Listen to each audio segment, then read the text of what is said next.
You ought to start being honest, all of you, with your words and what you're saying to people. You said admirers and he said bigots. A lot of difference, isn't there? Yes, I feel like a bigger person. Why do you want to mislead the people like that? I didn't mean to mislead the people. The Dick Cavett Show challenged societal norms, rattled politicians, and gave a stage to voices others tried to push aside. They figure we're not ready for a show called The Brady Bastards. It was bold, sharp, and powerful for its time. Viewers enjoyed it. Critics praised it. But behind the scenes, pressure was building. Powerful figures started to grow uneasy. And then, just like that, the show disappeared. But now, after many years, the reason behind it has finally come to light.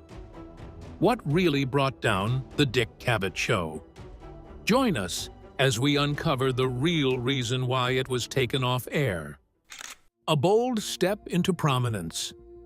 Dick Cavett's journey into the world of television began with one bold move. While working as a copywriter at Time magazine, he heard that Jack Paar, a big name in late-night TV, often had trouble coming up with strong, catchy monologues. Cavett, who saw this as an opportunity, didn't waste time. He sat down, wrote a few jokes, and slipped them into an envelope. He tracked down Paar himself, found a chance to meet him in person, and handed over the material directly.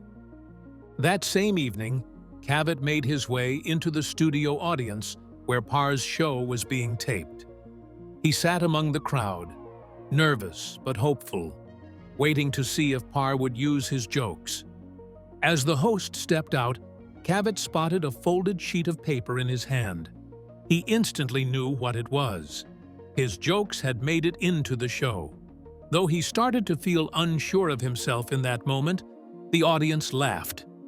And that changed everything. His material had landed well and people noticed. After that, Cavett's skills as a writer opened new doors. He was soon hired to write jokes regularly for Parr.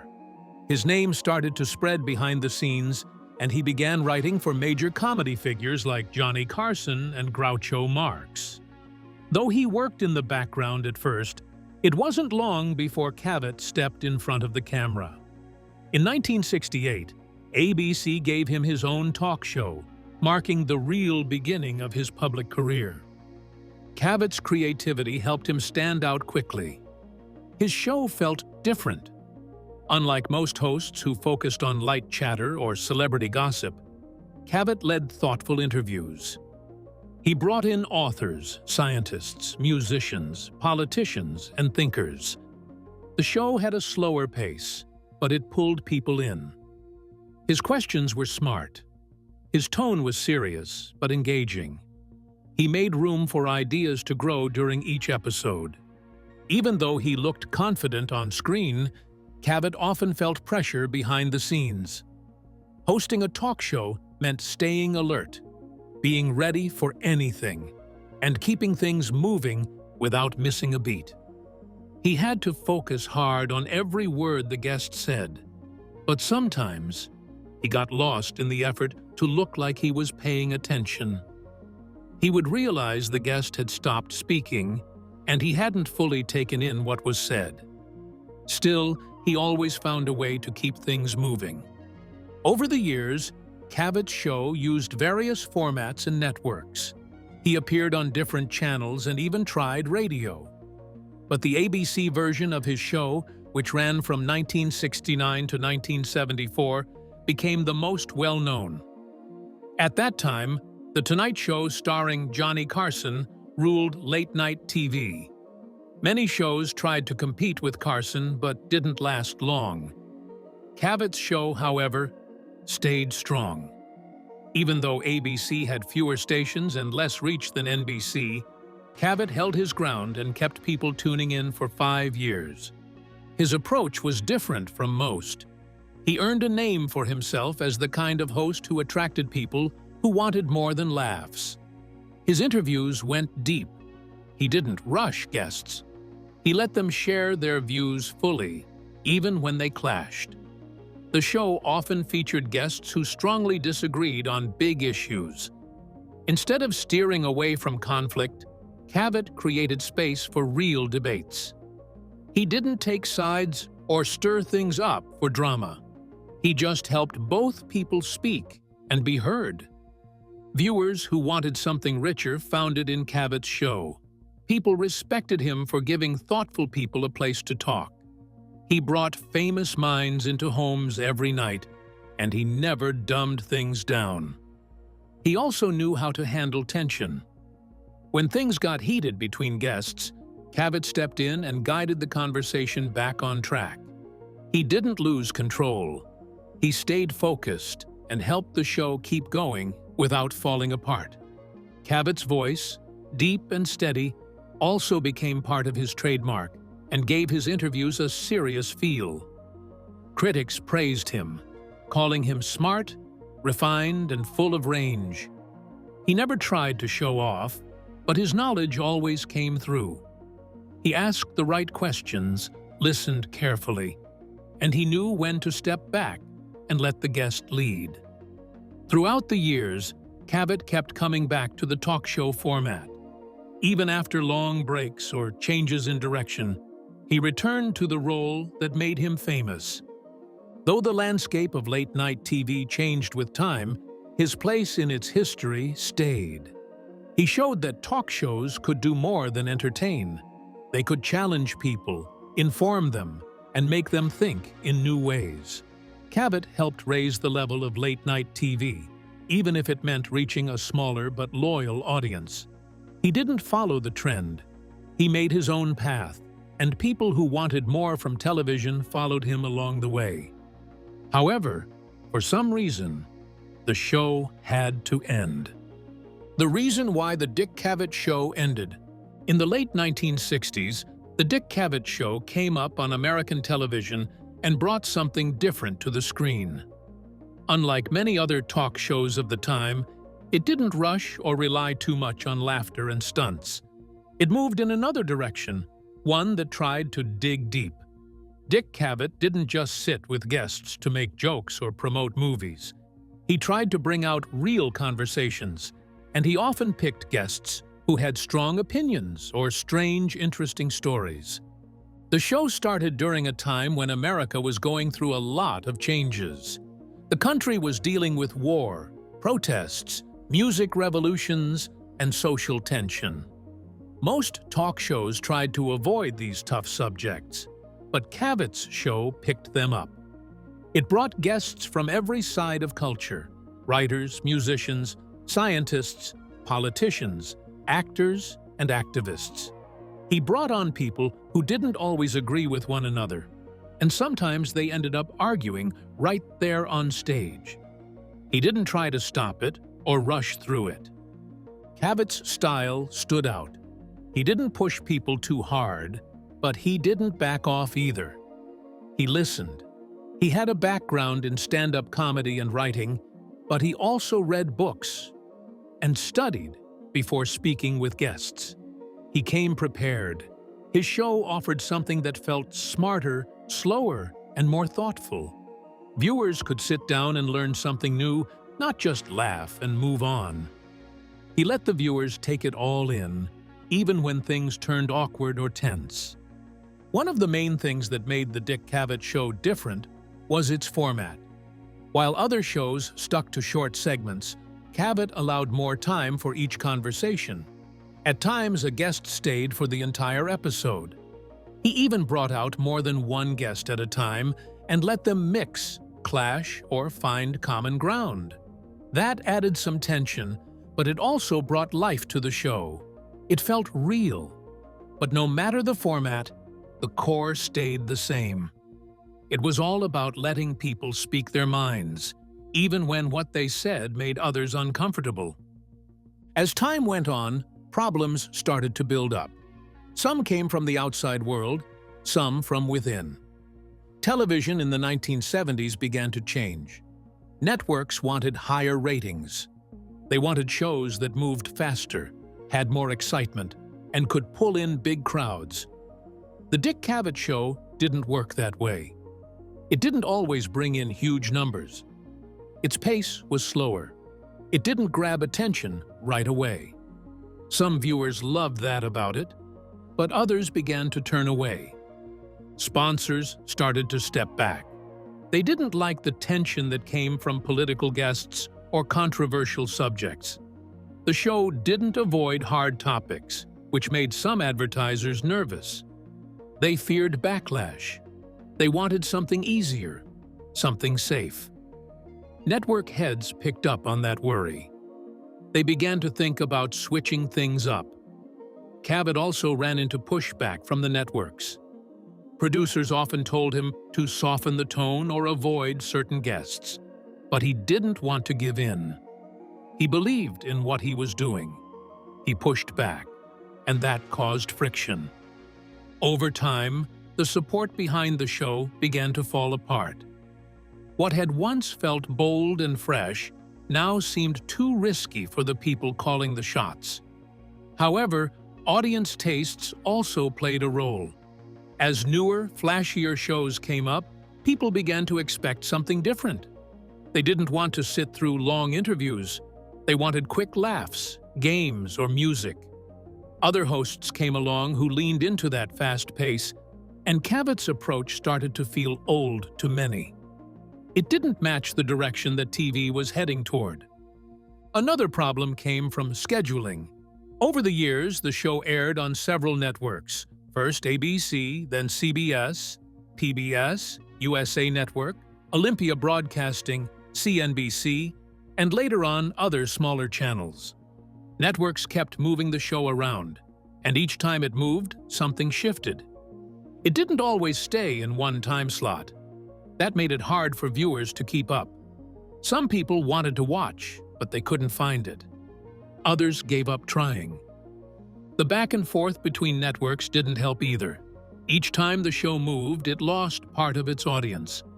Even those who enjoyed the show began to feel worn out by all the changes. Eventually, the show lost its spot. It didn't happen all at once. It just faded out slowly. First, the show lost its place on major networks. Then it moved to smaller platforms. With less money, fewer sponsors, and a shrinking audience, it couldn't keep up. Dick Cavett didn't walk away on his own. He tried to keep it going, but the system around him broke down. But even after the show ended, many people remembered it. They talked about how it had tried to do something different. It left behind many memorable moments, like interviews that got messy, strange debates, or surprising confessions. These moments showed what could happen when people were allowed to speak freely on air, even if it didn't always go smoothly. The real reason the show came off the air wasn't just one thing. It came from a mix of problems: the changing world of television, pressure from networks, shifts in audience taste, and money concerns. Cavett tried to push against those forces, but they all built up. In the end, the show didn't get pulled because it failed. It was removed because it didn't fit into what television had become. It stood apart, and the world around it moved in another direction. Let's take a look at Dick Cavett's background and what influenced his career as a comedian. Developing a love for performance. Dick Cavett was born on November 19, 1936, in Buffalo County, but the exact town where he entered the world has always been uncertain. Some people say it was in Gibbon, the small town where his family lived. Others claim it was in Kearney, the nearest town with a hospital. His birth certificate listed Kearney, but even Cavett himself gave different answers when asked about it. No one could really say for sure which place it was, but both towns helped shape the early part of his life. Cavett's family roots stretched across different cultures. His father's parents were Alva A. Cavett, who came from Diller, Nebraska, and Gertrude Pinch, who had arrived in the United States from Aachen, Germany. Because of this background, Cavett later picked up fluent German. His mother's parents were Reverend R.R. Richards and Etta May Richards. The Reverend came from Carmarthen, Wales, and served as a Baptist minister in many churches throughout central Nebraska. All four grandparents eventually lived in Grand Island. Cavett, shaped by so many cultural backgrounds, later described himself as being of Scottish, Irish, English, possibly a little French, and some German descent. His mother, Arabelle Richards, and his father, Alva B. Cavett, were both teachers. They were dedicated to their profession and moved around as teaching jobs became available. His parents worked in different schools across Nebraska. They taught in Comstock, Gibbon, and Grand Island. Cavett first started kindergarten at Wasmer Elementary School in Grand Island. Later, when he was still a young boy, his parents found teaching positions in Lincoln. The whole family moved there, and Cavett finished his schooling in that city. He attended Capital, Prescott, and Irving schools, and then graduated from Lincoln High School. Cavett's mother passed away when he was just 10 years old. She passed away from cancer at the age of 36. This loss hit the family hard. Later on, his father married Dorcas Dyland, who also worked as a teacher. She was originally from Alliance, Nebraska. Over time, Dorcas and Alva became known in their community, and in 1995, Lincoln Public Schools named a new elementary school after them to honor their years of service. Even while growing up, Cavett showed signs of deep curiosity and talent. In the 8th grade, he started directing a live Saturday morning radio program. It was sponsored by the Junior League, and Cavett took charge with confidence. Around the same time, he also stepped into acting. He played the lead role in The Winslow Boy, a play that helped him fall in love with performance. One of the students at his school was Sandy Dennis, who would later become a successful actress. High school gave Cavett the chance to try even more. He got elected president of the student council. He also trained hard in gymnastics and won a gold medal at the state championships. During those years, he found work as a caddy at the Lincoln Country Club. But his love for magic started growing stronger. With help from Jean Gloy, he began putting on magic shows. He earned about $35 a night, which was a lot for a teenager at the time. In 1952, he joined other magicians in St. Louis, Missouri, for a convention hosted by the International Brotherhood of Magicians. He impressed the crowd and walked away with the Best New Performer award. Around that time, he also met Johnny Carson, who was performing magic at a church in Lincoln. Carson was actually 11 years older than Cavett, but their paths crossed briefly through their shared love for magic. When it was time for college, Cavett chose Yale University. He got involved with the drama community there. He performed in student plays and directed shows for the campus radio station, WYBC. He had first planned to study English, but later switched his major to drama. He graduated in 1958, fully set on chasing a life in entertainment. Every step he took moved him closer to the career he had dreamed about since he was a boy in Nebraska. While at Yale and during visits to New York, Cavett started getting bolder. He went to plays and shows all over the city, then hung around the stage doors afterward. Sometimes he carried a copy of Variety or even fake company papers just to blend in. He used these tricks to get backstage or sneak into TV studios.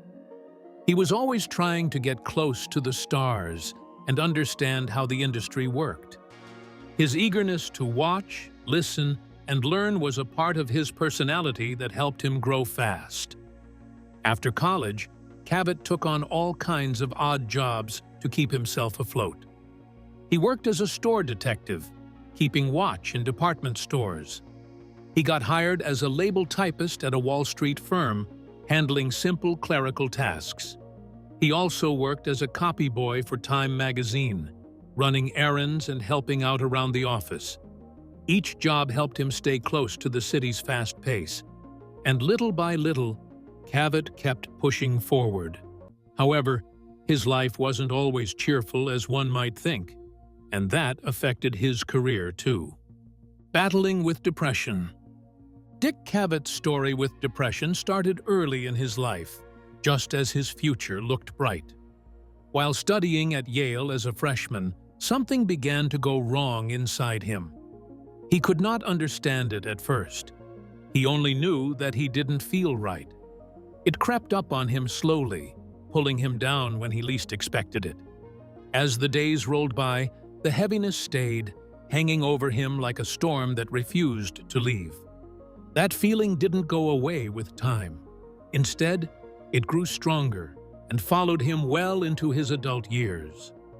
By 1975, Cavett had reached a point where he needed help.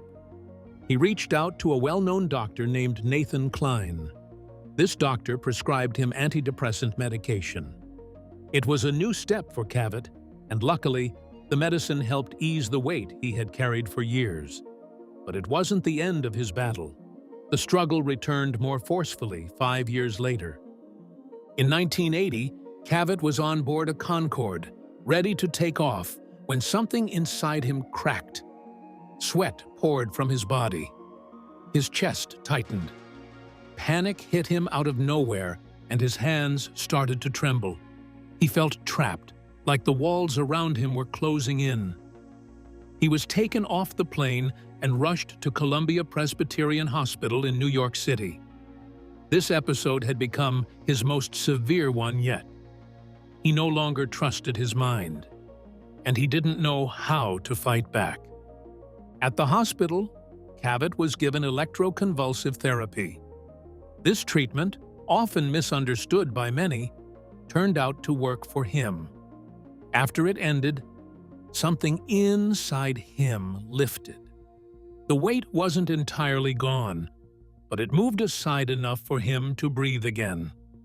His energy slowly returned. He could look around and feel like himself again, something he hadn't experienced in a long time. There was a day when everything seemed too much. As Cavett drove through Long Island, his thoughts turned dark. He found himself thinking about driving into oncoming traffic. It wasn't a planned decision. It just crossed his mind, as if his brain had given up. Then, something inside him pushed back. He caught himself and recognized how far his thinking had strayed. That moment didn't solve everything, but it showed him how deep the depression had taken hold of him. Later, his journey with depression became part of public discussion. In 1993, a video was produced by the Depression and Related Affective Disorders Association. It shared Cavett's story, offering a personal look into what depression truly felt like for someone in the spotlight. It was a chance to show others that fame couldn't protect anyone from suffering. His experience made the illness real for many who didn't understand it. But life didn't stop throwing obstacles his way. In 1997, Cavett was expected to host a nationally syndicated radio version of his show, but unfortunately, he didn't show up. This absence led to a lawsuit by producer James Moskowitz, who claimed Cavett had broken a contract. His lawyer stepped in and explained that Cavett had experienced another intense episode. The case was dropped later, but it left another scar behind. There were moments when this depressive condition made his career feel like a punishment. The shows became too much to handle. He would sit in front of the camera, believing he had ruined everything. He thought he had said the wrong things and acted strangely. He feared that people could see right through him. Inside, he doubted every move he made. But one memory stuck with him. After filming a show with Laurence Olivier, Cavett believed he had failed badly. Soon after, he met Marlon Brando and told him about the experience. Brando encouraged him to go back and watch the episode. When Cavett did, what he saw surprised him. He looked steady. He didn't look like the mess he had imagined in his mind. That moment made him realize how deeply depression had twisted his thinking. Time passed, and Cavett's battle became more complex. He tried different doctors. Some were helpful, others weren't. He tried various medications, each with its own effects. He even explored experimental treatments when nothing else worked. Each new method came with risks, but he kept moving forward, hoping something would help lift the fog. A magazine article later captured this part of Cavett's life. It described him as someone who knew the illness inside and out. He didn't just survive it, he studied it. He learned about mood disorders, how they change people and how badly they can hit. He paid attention to new research, stayed informed, and used humor to handle the worst parts of it. But he also treated the illness seriously, knowing how cruel and confusing it could be. Cavett didn't only focus on his own healing. He began to speak out about what he had been through. He made appearances. He gave talks. He pushed back against the shame that surrounded depression. He didn't want people to feel alone the way he once had. He wanted them to know that help was out there, and that pain didn't have to stay forever. Even after all the suffering, Cavett didn't allow himself to be seen as just someone who had depression. He saw himself as a full person, shaped by the illness, but not owned by it. He proved that even when the mind turns against itself, there is still a way forward. Through fear, pain, confusion, and years of effort, Cavett held on. He kept showing up, and slowly, he built his life back again. Meanwhile, how did he manage to stay afloat even after his talk show ended? Let's find out. Dick Cavett's enduring influence. Dick Cavett remained active long after his television show ended. Over the years, he kept himself busy with writing, performing, and staying involved in the world that once made him a household name. Even in his later years, he didn't slow down completely. He continued to take part in different projects, always finding new ways to stay connected to the public. Now, at 88, he stepped into something unexpected: a music video. It was something new, yet it suited him well. A rock artist from New Jersey named Mark Ribbler created a song named after Cavett, and the music video featured Cavett as the central character. This surprising twist showed that his influence hadn't faded. The video wasn't just about music.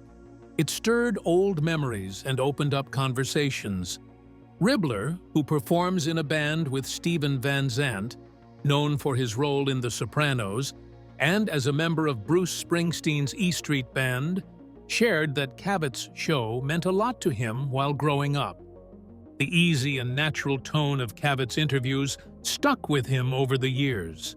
Watching Cavett didn't feel like watching a regular TV show. It felt more like sitting nearby while people talked over dinner. That was the magic of it.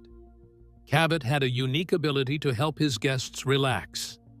He never pushed them. He made space for them to open up. This approach brought in many important names from the music world.